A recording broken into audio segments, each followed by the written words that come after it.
passer de l'autre côté de l'Atlantique pour retrouver Georges Quirino Chavez, qui a changé de décor, mais qui se tient toujours très informé des dernières nouvelles de l'entraînement des Parisiens. Georges, dis-nous tout. Bonsoir à tous, hello everybody. Bah oui, regardez, désormais on est sous le soleil du New Jersey, donc on est ici à Rutgers University à 30 minutes, un peu plus de New York au sud. Dernier entraînement, il y avait énormément de journalistes du monde entier, énormément de journalistes espagnols aussi.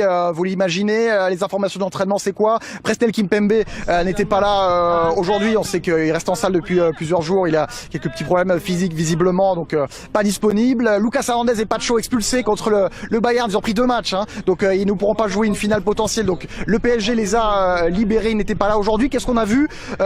Écoutez, c'était très intéressant. On a vu des longues phases de possession travaillées par les hommes de Luis Enrique. Ensuite des phases d'attaque directe. Tout ça dans une belle énergie, de grands sourires, avec des joueurs qui, comme d'habitude, ont envie de rester jusqu'au bout ici.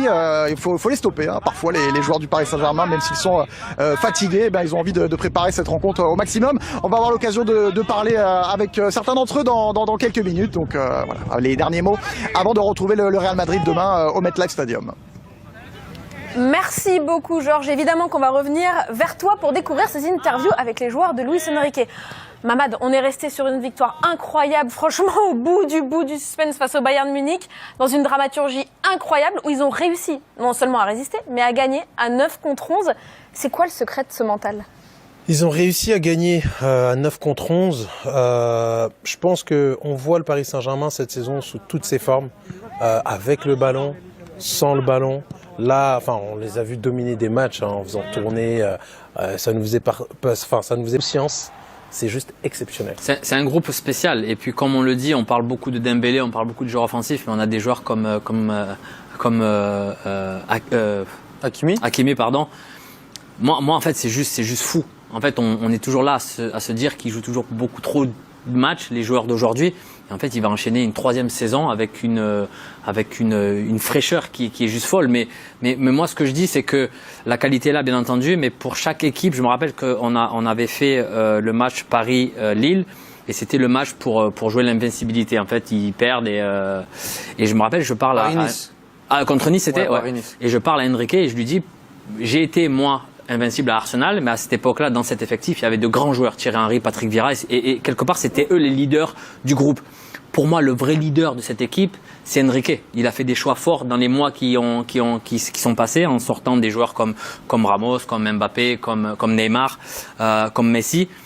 Et en fait, on voit qu'aujourd'hui, ce qui est mis en place avec les résultats qu'il y a, pour moi, le leader qui insuffle vraiment toute cette magie et toute cette force et cette envie d'aller se dépasser, d'aller chercher, c'est vraiment Enrique. Et je trouve qu'on en parle beaucoup, peut-être pas assez, parce qu'on sait aujourd'hui que dans le monde du football, tout va très vite pour un entraîneur. Et d'arriver à avoir des résultats de cette manière aussi rapidement, parce qu'au final, ça fait très peu de temps qu'il est à Paris, pour moi, c'est juste incroyable le boulot qu'il fait. Sans parler des joueurs qu'il a réussi à mettre à un certain niveau, des joueurs comme Dembélé, des joueurs comme Désiré Doué qui se révèlent. Pour moi, c'est juste fou en fait. On n'imagine pas, on réalise pas, mais c'est juste incroyable. Justement, quand tu fais le parallèle, il est intéressant avec les Invincibles d'Arsenal. Toi, tu as connu ça. Est-ce que l'envie d'aller au bout, comme ça, d'une telle dynamique, là, c'est une dynamique incroyable, ça pourrait jamais être fait pour une équipe française, ça te fait tout surpasser, y compris la fatigue, Gaël? Mais vous savez, en tant que joueur, Mamad, il a dû sûrement le sentir. Des fois, quand on fait des belles saisons, des saisons accomplies, on n'a pas envie d'aller en vacances, en fait. Parce qu'on sent qu'on est dans un flow, on sent que tout se passe comme il faut, et on se dit, mais c'est 2 mois de vacances ou c'est 4 semaines de vacances, ça va nous couper, et puis on va devoir repartir. Est-ce qu'on va être la même équipe? Et je pense qu'ils sont dans ce flow-là, en fait. Je pense qu'aujourd'hui. Faire quelque chose qui n'a jamais été fait. Ouais, je pense qu'aujourd'hui, ils rentrent sur un terrain, pas en se disant, est-ce qu'on peut aller le faire? C'est, on va le faire, en fait. Et donc, pour moi, ça, c'est des périodes qu'on connaît dans une carrière. Très peu sont ceux qui peuvent avoir une carrière, et là, sur de 10 ans, avec ce sentiment-là. Mais aujourd'hui, ils sont pleinement là-dedans, et c'est juste magnifique à voir, quoi. C'est pour ça qu'on parle beaucoup de l'aspect physique, qui est bien évidemment présent pour cette équipe, sur l'aspect mental. Mais moi, j'ai quand même l'impression que ce groupe n'a pas envie que cette saison se termine. C'est ça, exactement. En fait, si cette année 2025 pouvait se terminer dans 15 ans avec des compétitions et des compétitions, tellement en fait ils sont dans une dynamique hyper positive, je pense qu'ils le feraient.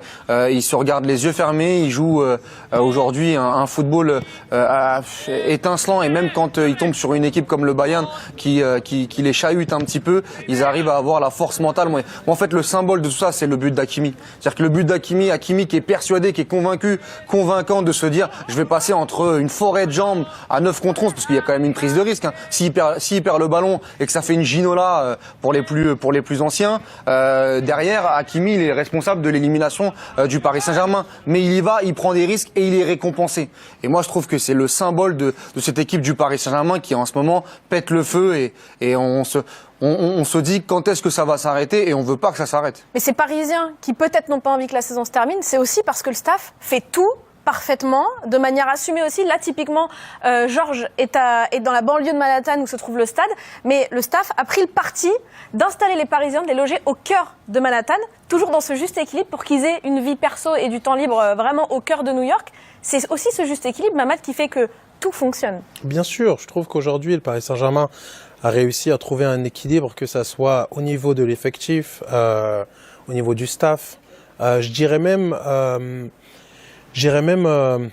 voilà, Nasser, je pense qu'on peut tous le féliciter, tous les Français, parce que aujourd'hui, quand on regarde cette réussite du Paris Saint-Germain, c'est pas, en fait, si le Paris Saint-Germain avait gagné la Ligue des Champions l'année dernière, on aurait pu dire Paris Saint-Germain, ah bah ils ont acheté la compétition, ils ont acheté Neymar à 200 et quelques millions, Mbappé, Messi.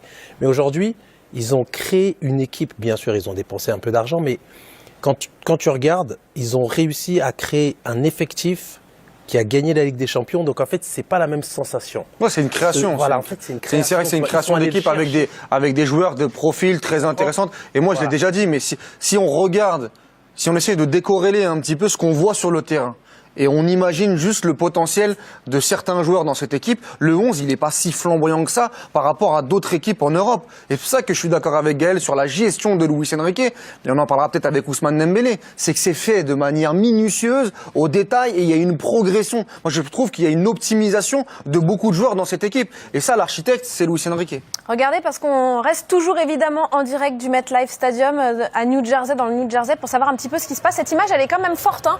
Les gardiens, les portiers de Fluminense en train de prier ensemble avant d'entamer l'échauffement. Mamad, ça c'est des images fortes quand même. Ça c'est des images, encore une fois, comme je l'ai dit juste avant, hein, ça montre en fait la cohésion et surtout la mentalité qui règne dans cet effectif entre les joueurs et le staff aussi.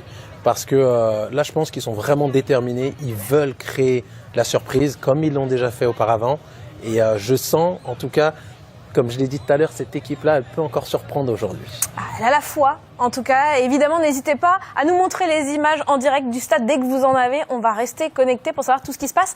On parlait, messieurs, de cet état d'esprit incroyable, de ce groupe exceptionnel. Tu parlais d'Hakimi ou de Dembélé. Il y en a un aussi qui symbolise tout ça. C'est Kvaratskhelia, qui est arrivé il y a à peine 6 mois dans cette équipe, symbole de résilience. Justement, cet ingrédient, il nous en a parlé au micro de Georges Kérino. We are with Grisha Kvaratskhelia before this huge game against Real Madrid. What a big game now, Grisha. It's particular to face Real Madrid in the semi-final in New York. Yeah, it will be a great game. We're feeling very good. We are ready for the game and we just prepare ourselves very well. So tomorrow we will go to fight with Real Madrid. Are you tired? Have some energy and we will try to win. What is the secret of this team, Grisha? Because we feel that this season. Moi, alors, forcément, j'ai joué à City, j'ai forcément un rapport qui est assez proche et j'aime beaucoup City, mais City, je trouve que pendant une période de 10 ans, ils ont touché la perfection sur le terrain et en dehors du terrain. Et en fait, la manière de concevoir et de créer un groupe est super essentielle, est important. Et je pense que quand ils vont chercher ce joueur-là, c'est quelqu'un qui est ciblé, c'est quelqu'un qui rapporte au club, au championnat de France, au PSG, quelque chose que en 2025, on oublie. Cette grinta, cette envie de se dépasser, de faire mal. Forcément, c'est un très bon joueur. À 1 contre 1, il va nous faire mal. Il va être décisif.